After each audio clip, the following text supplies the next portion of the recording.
Hey everyone! How many plastic containers would it take to build a skyscraper?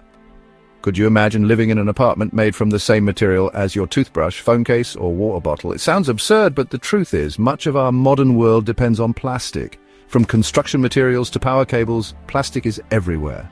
And if it suddenly vanished, chaos. I'm not just talking about minor inconveniences like losing our smartphones or struggling to store leftovers. I'm talking about planes falling from the sky, cities plunging into darkness, and hospitals collapsing into disarray. Yet our reliance on plastic comes at a cost. Only 10% of the plastic we use gets recycled. The rest, landfills, incinerators, or worst of all, our oceans. Every year, 1 to 8 million tons of plastic flood into marine ecosystems, poisoning wildlife, damaging habitats, and even entering our food chain through microplastics. So here's the big question. If plastic disappeared tomorrow, would it save the planet or destroy modern civilization? The plastic paradox. Juggling multiple accounts for business, social media, or research can be tricky. Avoid bans and restrictions effortlessly with GoLogin, the best browser for managing multiple accounts. Today, plastic is more essential than ever. It's in our packaging, electronics, cars, medical devices, you name it. The problem isn't how much we use it, but how poorly we reuse it. We've spent billions making plastic stronger, lighter, and more versatile. But we've invested far less in figuring out what happens to it after we throw it away. You might think, but I recycle, isn't that enough? Well, not really. Why recycling isn't enough?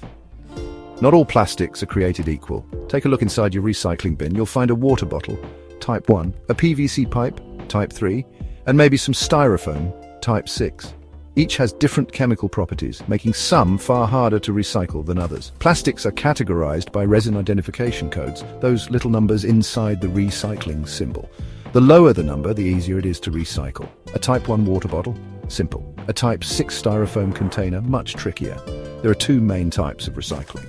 Mechanical recycling, melting and reshaping plastic, and chemical recycling, breaking plastic down at the molecular level. Mechanical recycling works for some plastics, mainly types 1 and 2, but it's labor-intensive, expensive, and easily ruined by contamination, like that stubborn ketchup stain you didn't rinse out. The rest? Landfill or ocean-bound, the nuclear option. What if we just banned plastic? Some argue we should eliminate plastic entirely, but be careful what you wish for. Imagine waking up to a world without plastic. Your alarm clock, phone, and toothbrush gone.